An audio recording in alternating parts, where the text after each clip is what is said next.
வீட்டுக்கு வந்தோடனே வந்து இந்த மாதிரி கோச்சிங் கிளாஸில் ஜாயின் பண்ணியிருக்கேன், அதுவும் ஐஏஎஸ் கோச்சிங் கிளாஸ்லன்னு சொன்னோன்னே எல்லாருமே ஆச்சரியப்படுறாங்க. எப்படி அது அப்படின்றாங்க. இல்லைம்மா இன்றைக்கி நான் போயிருந்தேன்ல, அங்கே போனோன்னே வந்து என்னை ஜாயின் பண்ண சொல்லிட்டாங்க. அதுவும் அவங்களே வந்து சர்ப்ரைஸாக கொடுத்துட்டாங்க. நான் தாம்மா வந்து காலேஜ்லேயே வந்து ஃபஸ்ட்டு, அதுக்காக தான் எனக்கு இந்த மாதிரி வந்து பண்ணியிருக்காங்க காலேஜ் அப்படின்னு சொல்கிறாங்க. அதை கேட்டுப்பா ரொம்ப சந்தோஷம் டி, எவ்வளோ பெரிய விஷயத்தை நீ சொல்லியிருக்க தெரியுமான்னு சொல்லிட்டு எல்லாருமே ரொம்ப சந்தோஷப்பட்டுட்டு இருக்காங்க. வந்து ராகினியோட நிச்சயத்துக்கு வந்து எல்லாருமே வந்து கிளம்புறாங்க. அப்போ வந்து இந்த ட்ரெஸ் நல்லா இருக்காப்பா அப்படின்னு சொல்லிட்டு அப்படியே வந்து அஜய் வந்து கேட்டுட்டு இருக்காரு. உனக்கு என்னப்பா ராஜா மாதிரி இருக்கா அப்படின்னு சொல்லிட்டு அவங்க அப்பா எல்லாருமே சொல்லிட்டு இருக்காங்க. உடனே வந்து நம்ம காவேரி வந்து சூப்பராக ட்ரெஸ் பண்ணிட்டு அவ்வளோ அழகாக நகையெல்லாம் போட்டுட்டு வராங்க. அதை பார்த்து எல்லாருமே சந்தோஷப்படுறாங்க. சூப்பராக இருக்க அப்படின்னு சொல்லிட்டு சொல்கிறாங்க. அடுத்து வந்து என்ன பண்ணுறாங்க, விஜயோட தங்கச்சி வந்துடுறாங்க. அவங்களும் வந்து காவேரி பார்த்து அண்ணி ரொம்ப நல்லா இருக்கீங்க அண்ணி அப்படின்னு சொல்லிட்டு பாராட்டுறாங்க.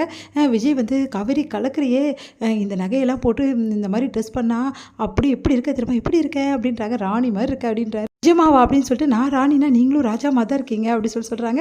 ஒன்று 2 பேரையும் பார்த்து அப்படியே அன்பர் செம டென்ஷன் ஆயிடுறாரு. இப்படி நம்ம இவங்களுக்கு தான் வந்து எல்லா மாதிரி பண்ணிட்டு இருக்காங்க அப்படின்னு சொல்லிட்டு அடுத்து வந்து எல்லாரும் சரி கிளம்பலாம் சொல்லிட்டு கிளம்பி போகிறாங்க. பார்த்தா வந்து இங்கே என்ன பண்ணுறாங்கன்னா, நம்ம வந்து பசுபதியும் அதுக்கப்புறம் எல்லாருமே அவங்க வீட்டில் எல்லாருமே வந்து வரவேற்கிறாங்க. மாப்பிள்ளை வீட பார்த்தா வெளியே இறங்கி வராங்க. எல்லாருமே சூப்பராக வந்து நம்ம காவேரி வந்து அவ்வளோ அழகாக கிராண்டாக இறங்கி வராங்க. அப்படியே வந்து சுற்றி விடுறாரு. வா காவேரி அப்படின்னு சொல்லிட்டு அப்படியே அவங்க போட்டிருக்க நகையோ அதுக்கப்புறம் புடவை எல்லாத்தையும் வந்து காட்டுற மாதிரி வந்து விஜய் வந்து அப்படியே எல்லாரும் முன்னாடியும் வந்து அப்படியே காவேரி வந்து சுற்றி சுற்றி அப்படியே கூட்டின்னு வராரு. அதெல்லாம் பார்க்கும்போது பசுபதிக்கு செம காண்டாக இருக்குது. அப்படியே பார்த்து எரிச்சலாகிறாரு. அடுத்து வந்து வா காவேரி போகலாம் அப்படின்னு சொல்லிட்டு அப்படியே கை ராஜகுமாரி கூட்டின்னு வர மாதிரி அவ்வளோ அழகாக வந்து கை தாங்களாக வந்து சூப்பராக கூட்டிகிட்டு வராரு. உள்ளே வராங்க எல்லாருமே.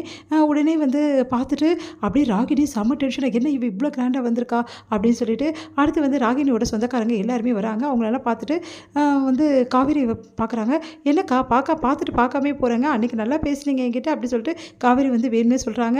உடனே வந்து பார்த்தேன் அப்படின்ற மாதிரி சொல்கிறாங்க. உண்மையிலேயே நான் நல்லா இருக்கேன்னா எப்படி, நீ நல்லா தான் இருக்க, இவ்வளோ நகையெல்லாம் வச்சுருந்து அப்புறம் ஏன் அன்றைக்கி போட்டுன்னு வரல, எனக்கு விருப்பம் இல்லை போட்டுன்னு வரல, இன்றைக்கி ஃபங்க்ஷன் அதனால் நான் போட்டுன்னு வந்திருக்கேன், சின்ன சின்ன விஷயத்துக்கு நம்ம போட்டுன்னு வருவாங்க அப்படின்னு மாதிரி சொல்கிறாங்க. அவங்களுக்கு செம்ம டென்ஷன் ஆகுது. அப்படியே பார்த்துட்டு போகிறாங்க. இதெல்லாம் பார்க்குற ராகினி செம்ம டென்ஷன் ஆகிறாங்க. என்ன இவ இப்படி பண்ணிகிட்ருக்கா அப்படின்னு சொல்லிட்டு உடனே வந்து ராகினி வந்து பார்த்துட்டு, என்னப்பா இது, எனக்கு நிச்சயப்பா இல்லை அவங்களுக்கா, அவங்க நம்ம அவ்வளோ கிராண்டாக இருக்காங்க, அதுவும் விஜயும் காவேரியும் பண்ணுற அலப்பலத்தை வந்து தாங்கவே முடியல, என்னப்பா இதெல்லாம் அப்படின்னு சொல்லிட்டு கேட்குறாங்க. உடனே பசுவை சொல்கிறது, விடு ராகினி அமைதியாயிரு, நம்ம அதெல்லாம் வந்து கண்டுக்கக்கூடாது, இல்லைனா வந்து பெரிய பிரச்சனை ஆகிடும் புரியுதா அப்படின்னு சொன்னோன்னே எல்லாரையும் பின்னாடி பார்த்துக்கலாம், நீ கவலைப்படாது அப்படின்றாங்க. பார்த்து ராகினி முறைக்கிறாங்க.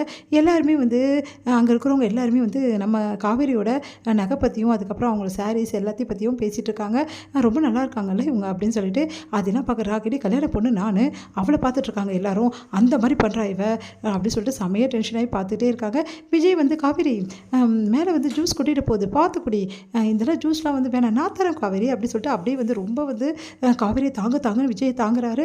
அடுத்து வந்து காவேரிக்கு எல்லாமே அவரே எடுத்து வந்து கொடுக்குறாரு. காவேரி இங்கே பாரு, இந்த மாதிரிலாம் நிற்க வேணாம் புரியுதா, நீ வந்து அழகாக உட்காருப்பா என் கூட அப்படின்னு சொல்லிட்டு கூட்டு போயிட்டு உட்கார. இல்லைங்க பாட்டி கூப்பிட்டாங்க, அதெல்லாம் அப்புறம் பார்த்துக்கலாம், நீ என் கூட தான் உட்காரணும் புரியுதா, இதெல்லாம் பார்க்குறதுக்கு அவங்க வீட்டில் ஆளுங்களா இல்லை, நீ எதுக்கு இதெல்லாம் எடுத்து போய் பார்க்குற அப்படி சொல்லிட்டு கூட்டின்னு வந்துடுறாரு. அதெல்லாம் பார்க்குற ராகினிக்கும் பசுபதிக்கும் அப்படியே பார்த்துட்டே இருக்காங்க. அன்பரஸ் வந்து ரொம்ப தான் ஓவராக பண்ணுறானே விஜய் அப்படி சொல்லிட்டு பார்க்குறாங்க. சரி விடுங்க அப்படி சொல்லிட்டு அவங்க ஒய்ஃப் சொல்கிறாங்க. காவேரி வந்து ஜூஸை வந்து குடிக்கிறாங்க. அப்போ வந்து லைட்டாக வந்து வாயிலெல்லாம் அப்படியே பட்டுடுது.